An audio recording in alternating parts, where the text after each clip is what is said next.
If it were to succeed, sure, it could lower costs in the US. It's going to raise the cost maybe pretty dramatically in the rest of the world. Some nations won't be able to afford treatment.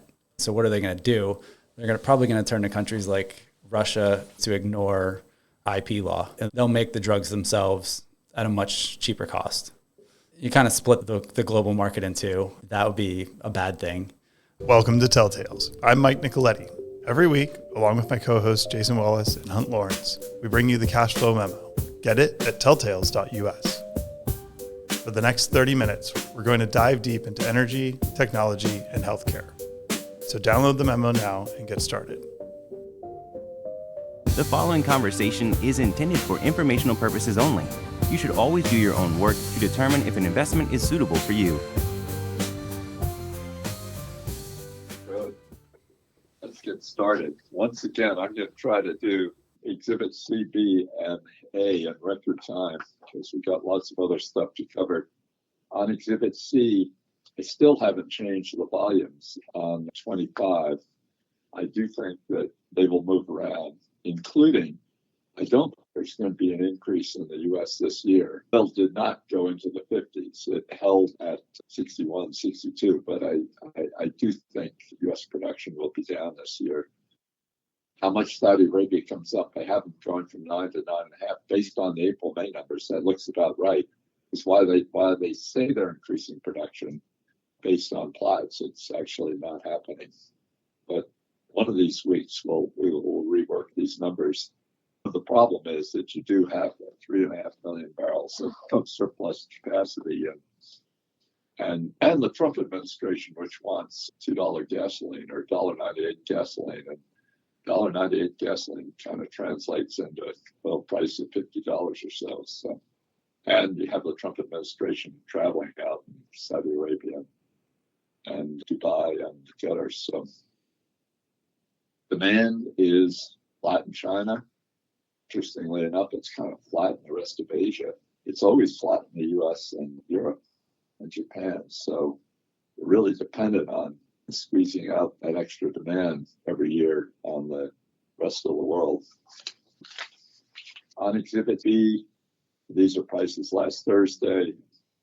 One of the things that's happened in the oil price is the backwardation, or the tendency of the futures price to be lower than the current price, has really been reduced. And so the current price is 59. If you take the prices that were received in the first 5 months of the year, plus the futures, it also comes out 59. And if you look at the average monthly price in 26, it comes out 58. So there's relatively little backwardation.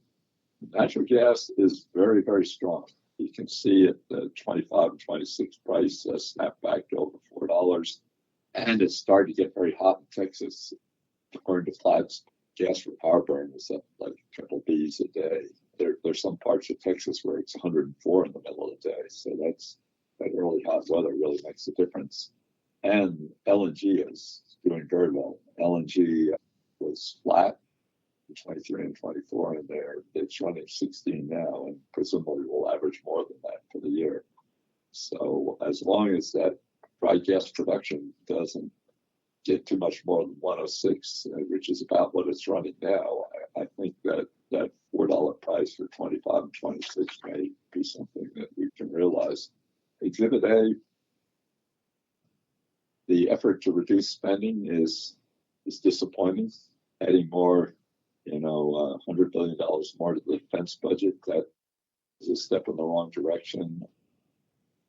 They're working this through the House now, not curtailing more Medicaid spending is disappointing. They have come up with $150 billion of cuts. I think the best way to think of those is in that all other category, which was $910 billion before COVID, and in the current year is $1.3 trillion.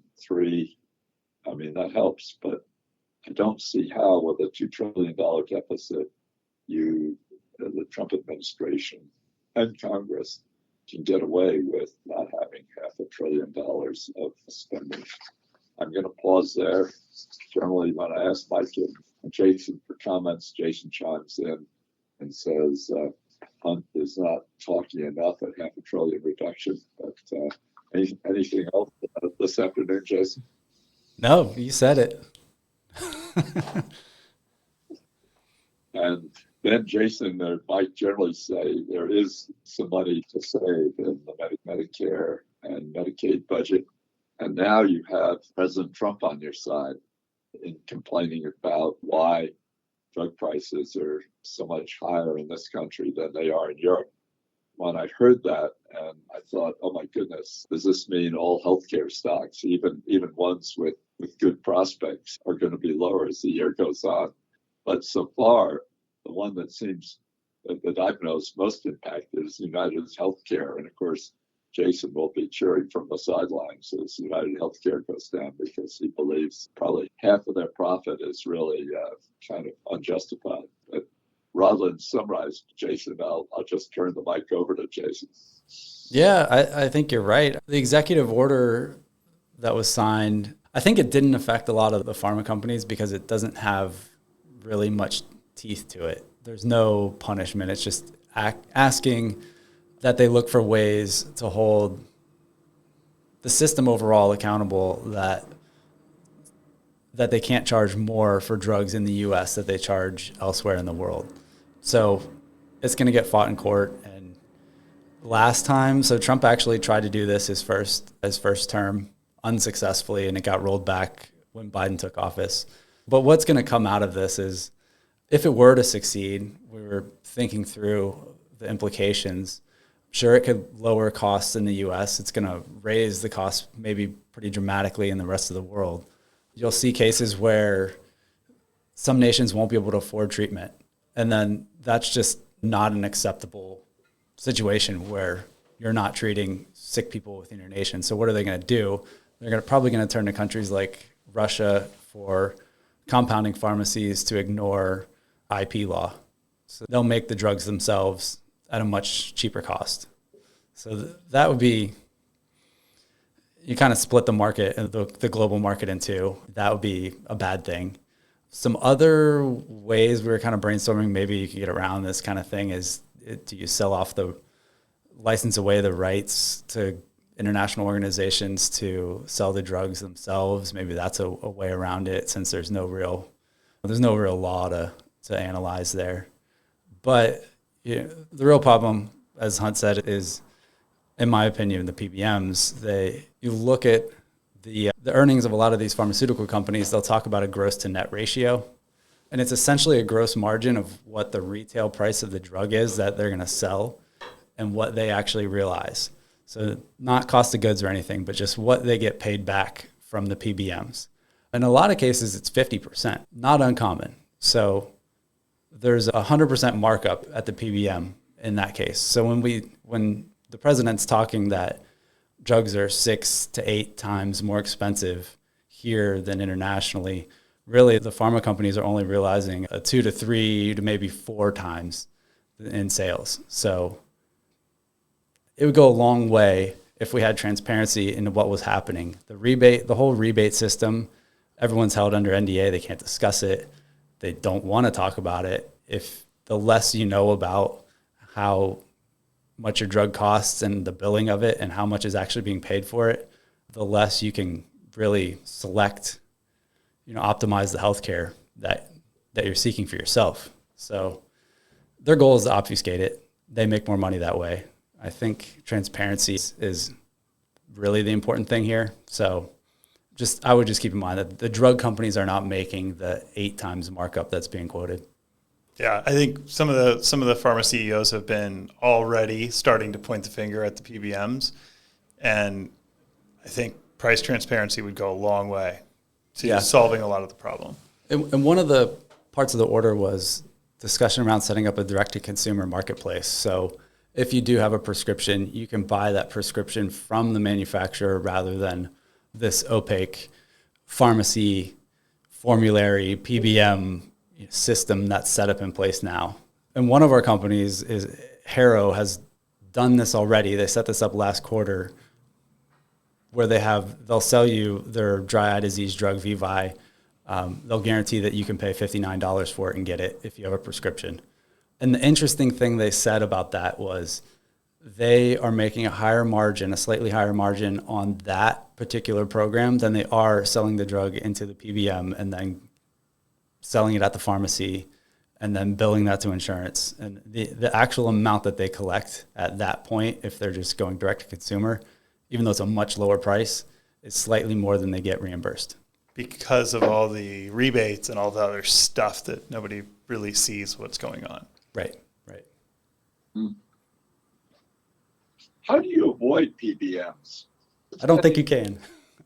Let's say you're a private insurance plan. Let's say you have, 2,000 employees, and you decide to set up your own insurance plan for those employees. Would you be able to deal directly with the manufacturer, do you think? Oh, I don't think so. I think the risk of losing access to the formulary on one of the PBMs because you're circumventing them as a manufacturer is just too great to do that kind of thing. You can limit your access, and something that some of the programs here in California have done is gone to a system where they're using cost plus drug for generics and then using the distribution through Amazon's pharmacy for a lot of the prescription drugs. So that's a way to limit your... I'd say that, this is one of the rare instances where I would support government intervention because basically if the purpose of government is to solve market-related issues, if an efficient market doesn't arise on its own, this is exactly that situation.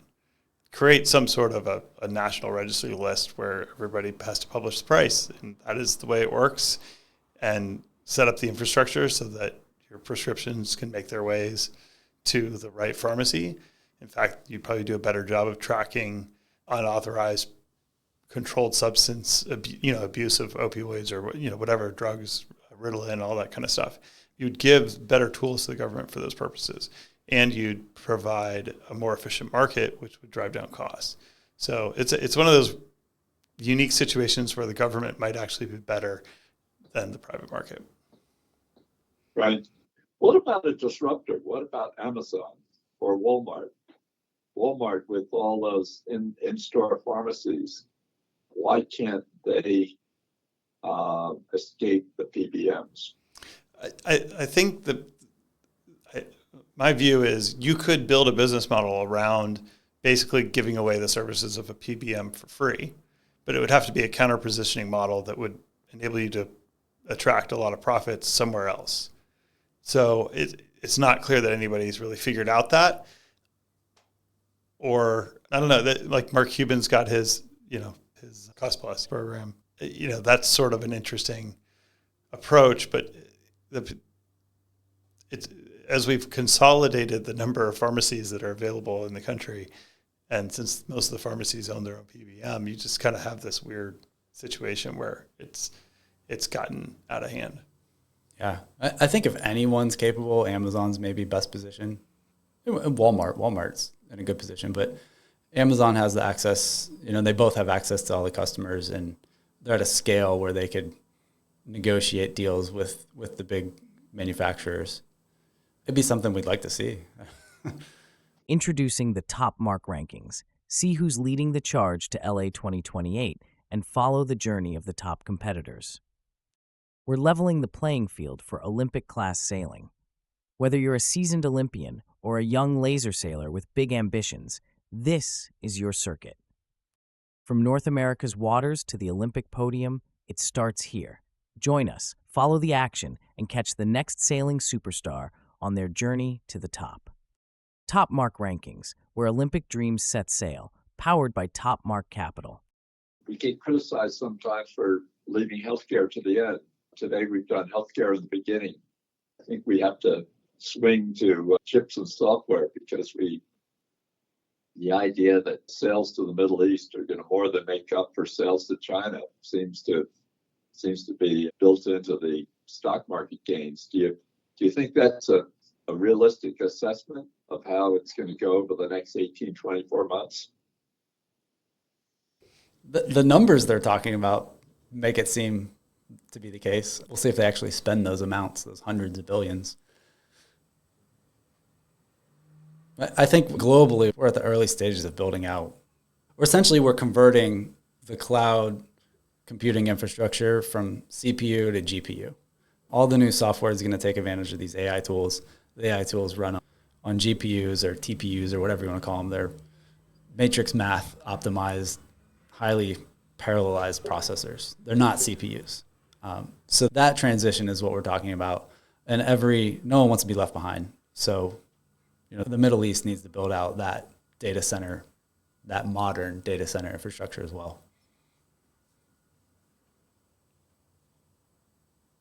And the amount of compute required is orders of magnitude more. So just in general, to run the same task through AI as you would a CPU, and you get a much better result through AI for a similar task. It's going to use 10 times at least the compute. And then the new models that we're talking about that do more reasoning and give you even better answers, that's 100 to 1,000 times more compute than the CPU equivalent. Well, and then add video to it. I mean, I was looking at some of this today because the video generation capabilities are starting to get really good. Just this one company in particular, they charge $110 a month. You can do up to 10 videos per month of up to 2.5 minutes each. That's up to 25 minutes of video production for $110 a month. That's relatively high dollar-wise, but they're probably not even breaking even on, or if they're breaking even, it's barely. Right. And we in English-speaking countries think, the text is kind of solved. But in many languages across the world, that's not the case. So they're optimizing these models towards their native languages. How do you see this impacting NVIDIA and ASML and TSMC? Seems decoupling looks like it has kind of reversed course. If I have the numbers correct, the tariff on goods coming from China is 20% for fentanyl, which hopefully the Chinese with their command and control economy can figure out, and just 10% like it is for everyone else until some kind of a deal is made. That is kind of the opposite of decoupling. In terms of the impact on people making chips or machines like ASML is, so we just say that early April was a bad episode, and now we're back through and there's blue sky on the horizon? Or how do we think about the risk we were outlining of company by company of decoupling from China? Is it, obviously it's still there, but I mean, is it kind of a possibility rather than a probability going forward, do you think? It just depends if Navarro can sneak his way into the Oval Office again. I think with the Trump presidency, the risk of, I think some other presidents, you sort of can expect status quo, and I don't think we really realistically can expect status quo from this administration. What that means for China, hopefully it means we get to something that's workable for both countries long term.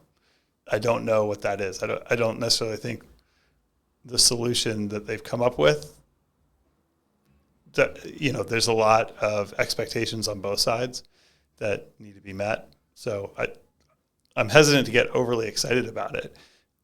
I think there's probably more likely than not we'll have another episode. Well, I think even if we went back to the status quo, it was a path towards decoupling. As technology advanced and semiconductors got more advanced, we've already drawn a line in the sand that said we can't export equipment or chips that surpass this capability into China. So as things kept advancing, technology kept advancing, we were going to be more and more limited of what can be sold over there. So ASML has been dealing with those sanctions for 3 or 4 years now in limits of what they could sell there. And China's going to, and that whole time, they've been coming up with new science of new ways that they're going to hopefully one day, their hope that they will be able to make advanced chips independently of us. Mm-hmm. Software, a language model like DeepSeek has no borders. I mean, it's downloaded by people in the US, there's no particular capability by the Chinese government or the US government to keep that stuff from being used in either country or a third country. Is the future of AI apps going to be truly global? Let's assume subscription models, maybe supplemented by a little advertising, but I mean, effectively, are there no borders or no ways for the US government, the Chinese government, or any other government to put any kind of limitation on who made the AI apps and who's using them? Yeah, I think there's no way to limit it. Once it's a software framework, and we've never limited those to any geographic location in the world in the past. So once it hits the internet, it's available. Yeah, there were rumors that the U.S. was going to ban the DeepSeek model, but I hopefully cooler heads have prevailed on that topic. Yeah, Right. And I don't prescribe that there's this AI race or AI war or whatever you want to categorize it as. I don't think there's a winner. Someone's going to invent the best model somewhere in the world, and everyone's going to quickly copy it. And even if they're 6 months behind, a year behind, after that period of time, we're all at parity again. So there's no winner. Which is probably why it's good for OpenAI to be more of a consumer product company rather than necessarily just a leading model capability company. Right. Right. Meta's already said they're going to give away their models for free every time. So they will fast follow, copy whatever the best is, and they'll make it free. Right. Pretty expensive budget to fast follow. They've got it. Yeah, it's true. While we're on the front of the memo, how about litigation developments?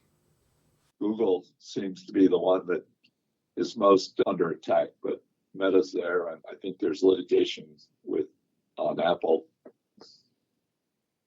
It's not just the Biden Justice Department FTC or a Trump Justice Department FTC. This litigation seems to, at least in regulatory agencies, seems to be pretty much of a consensus, a political consensus. It's almost like political consensus on somehow protecting our businesses from competition from China. There seems to be a political consensus that Alphabet is too big, Amazon is too big, Apple's restricted with their, charging 35% fees for access to their app store. How did this develop? I mean, it seems very prevalent amongst the regulators. Yeah, I think this is actually, like, if you look on a bigger arc, previously the largest companies in the world were still relatively geographically constrained. And with a lot of these technology companies, they have much more reach and much more power than any company previously had. You could argue the Trustbuster era, those were pretty powerful companies, but they all did their business primarily in the US. So now you have companies like, in the case of Apple with Tim Cook, where he might be the most important person that bridges our two economies between China and the US.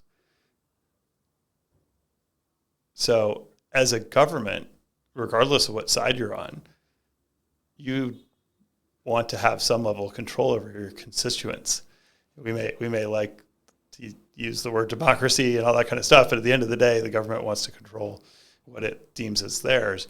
So I think if you just look at it from that perspective, it's not surprising that both sides are sort of going after big and considering big bad. It's almost as though, like, the Chinese put Jack Ma under house arrest when they realized that Ant, which sprung from Alibaba, was going to be bigger than any two of their state-supported banks. And it's like the Communist Party decided no one should be able to do that. So they forced cancellation of the public offering. Only recently because their economy's weak, it's almost like, decades ago in the Communist Party, if you rose to a certain level, you were told to go back and work as a farmer. And then maybe if you behave yourself while you were doing physical labor, they'd bring you back into some administrative position.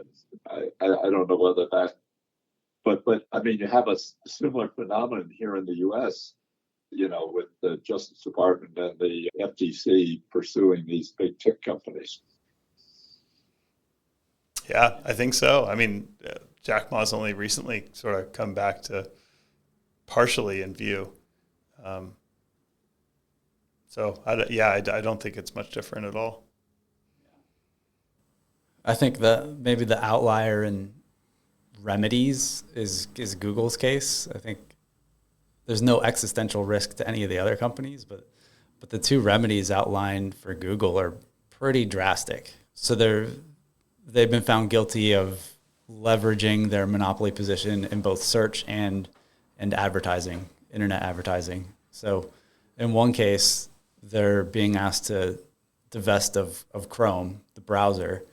At first, you kind of think that's maybe just not that important, but it's definitely the most popular browser. And if it went to a company like OpenAI or Perplexity, and I think Perplexity even said they're interested in purchasing it, then the gateway to the internet is, instead of you opening Chrome and you type something into the little address bar there and it ends up as a Google search, you type something in there and it ends up as a AI search query. And most people don't change the default settings. So we know that behavior just doesn't occur, and they're going to shift to whatever search platform that Chrome defaults them to. And the other case is they had to open up their ad server. Is that the remedy, I believe? And Yeah, I think they're going to have to split part of that off, right? Yeah, and that's their bread and butter. Yeah, I mean, and that's what's kind of funny to me about all this is by the time, and this happened in the previous trust busting era as well, is by the time that the antitrust enforcement starts cracking down, it's too late. Other alternative competitors have already started to spring up. And Google's still a fabulous business, but its dominance over internet advertising is clearly coming to some sort of not end, but it is no longer going to be 90+% of the advertising that's spent on the web. Even if AI search didn't come about, Amazon and all these other factors. They're already starting to build their advertising businesses. Right. Well, we kind of come to the end of 30 minutes. We've got plenty to take up next Wednesday. In the meantime, everyone be well and stay healthy, and we'll have more on healthcare and more on the large tech companies next week. Take care, everyone. Bye-bye.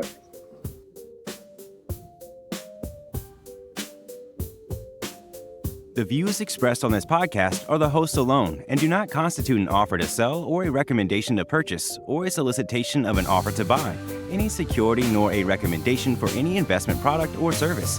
While certain information contained herein has been obtained from sources believed to be reliable, neither the hosts nor any of their employers or their affiliates have independently verified this information, and its accuracy and completeness cannot be guaranteed. Accordingly, no representation or warranty, expressed or implied, is made as to, and no reliance should be placed on, the fairness, accuracy, timeliness, or completeness of this information. The host and all employers and their affiliated persons assume no liability for this information and no obligation to update the information or analysis contained herein in the future, and may or may not hold positions in the securities mentioned.